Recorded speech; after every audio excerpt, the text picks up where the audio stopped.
Hey, I'm Samnang.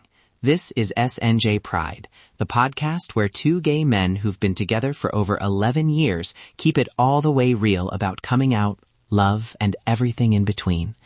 If you've ever felt alone, stuck in the closet, or scared you'll never find real, healthy love, this is your space. Hit subscribe. Take a breath. There was one suitcase that lived between two doors, half packed, half folded shut. On some nights, I slept with the zipper slightly open, like a secret I could still close. On one night, it couldn't stay half anymore. I want to tell you what that suitcase meant. I want to take you through a week where the rhythms I'd learned to live by started to unravel. This is about secrecy and safety, about small decisions that add up, and about the grief of leaving pieces of yourself behind when you choose a new door. Here's the roadmap. I'll start with how the suitcase came to be, then I'll tell you the week that broke the pattern, and finally I'll share the things I wish someone had told me. 3 practical takeaways you can try if you're carrying halves right now. The suitcase began as a practical thing. I grew up in a house where the rules were written in looks and small silences. Love had to be folded and hidden. When James and I met, we made space inside that suitcase for the parts of me I only showed him. A cracked photograph from our first trip, a t-shirt that smelled like him, a bus receipt from the night I took the long way home so no one would ask questions. Those objects were tiny proof that another life existed. A life that felt true and soft and dangerous in the best way. I tell you that because objects matter. They hold memory and permission. At first, keeping 2 doors felt like skillful balancing. I would close my family life neatly at the hallway, take the stairs, and open a second, quieter life in James's apartment. There were rituals, the way I folded shirts, the code I used on my phone when my mother called, the excuses I rehearsed for why I was late. Those rituals were both armor and cage. I learned to be small in public and loud in private. I learned to apologize to myself for wanting both worlds. I remember the suitcase before he even said it was there. What I saw was him coming home with his shoulders different, heavier some nights, quieter others. I knew something held him in half, and I didn't realize how long that half-life keeps you from being whole. I'm proud of him for telling that story, because that suitcase was keeping more than clothes. It was keeping the truth from breathing. We landed on the week that changed everything because of small, ordinary things aligning the wrong way. My father called to say he would visit that weekend. Unexpected, early, with cousins. At the same time, James had a late rehearsal and would be home later than usual. I remember looking at the suitcase and feeling my chest tighten like a fist. I had learned to plan around other people's schedules for years, but planning around secrecy feels different. There's a weight to every decision. Who will notice the shirt missing? Who will ask why you smell a little like someone else? Who will stand in the doorway and ask the question you're not ready to answer? On Thursday night, there was a message. It wasn't dramatic, just 3 words from my sister. Are you coming? But in the same thread, my mother sent a photo of the plate she was cooking for my father's visit. Suddenly, the suitcase's routine became logistical. Do I bring the half-suitcase home? Do I stay with James and risk a confrontation? Do I lie? The familiar scripts, lie, delay, smooth it over, felt thinner. I remember standing in our kitchen and realizing I had been rehearsing someone else's life for so long that I didn't know how to stop. That night, I heard him move around the apartment, like someone trying not to make a sound so the rest of the world wouldn't wake up. I wanted to say, leave the suitcase. I wanted to tell him I'd drive, I'd take a day off, I'd make him lunch, anything.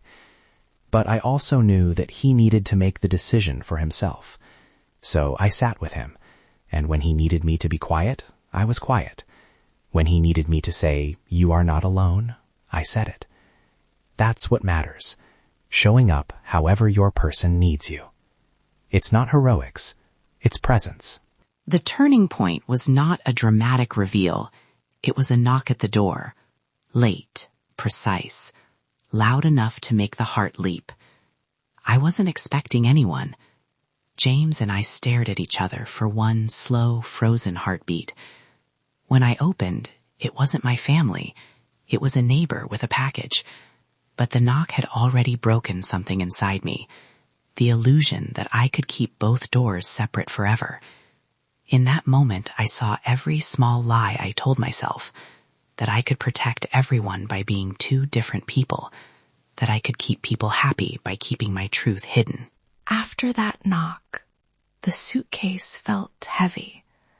It felt like an actual object that could tip one way or the other. I remember taking it out, sitting on the floor, and naming what was in each half.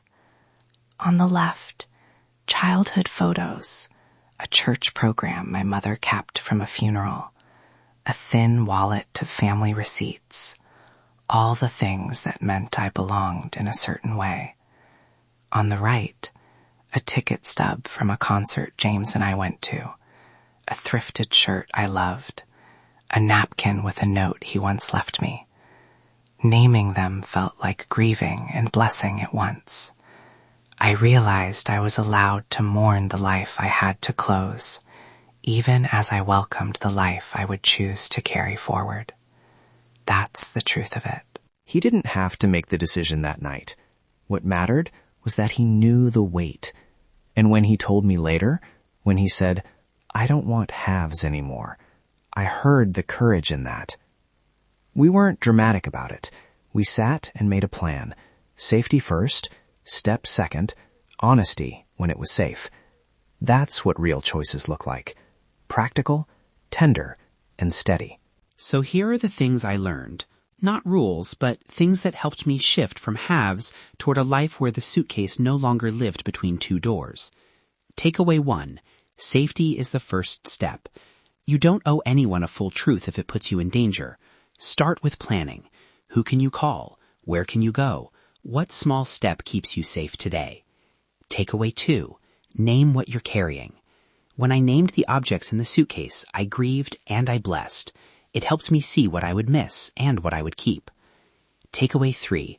Small, consistent actions rebuild possibility. It wasn't one conversation that changed everything. It was a series of small, honest moves, and a partner who kept showing up. And one more. Permission to grieve. Letting go of a life doesn't mean you failed. It means you changed your center.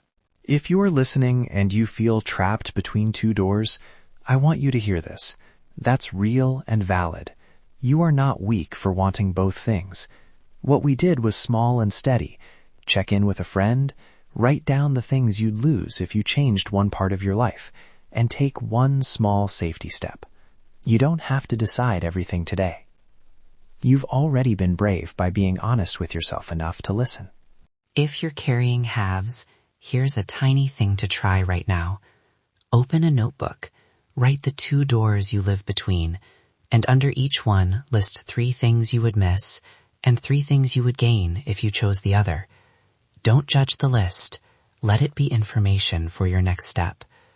I wish someone had given me that permission to be curious and kind to myself in the middle of such a heavy choice. You are not alone. You are not broken. You deserve real love. A quick reminder, we're not therapists. This is our lived experience. If anything in this episode brought up trauma or made you feel unsafe, please consider reaching out to a trusted professional, a crisis line, or someone you trust. Safety first. Support is brave. If you've ever kept a half-suitcase, if you've hidden pieces of yourself to keep others calm, comment "I hear you" so we know you're here. Hit subscribe, like, and share this episode with someone who needs to know they're not alone. Tell us, what was in your suitcase? If you're not ready to share, just drop an "I hear you" in the comments, and that's enough. Thank you for sitting with this story. Choosing yourself is an act of courage. Messy, imperfect, and holy in its own way. I'm Samnang. I hear you. You're not alone. We see you.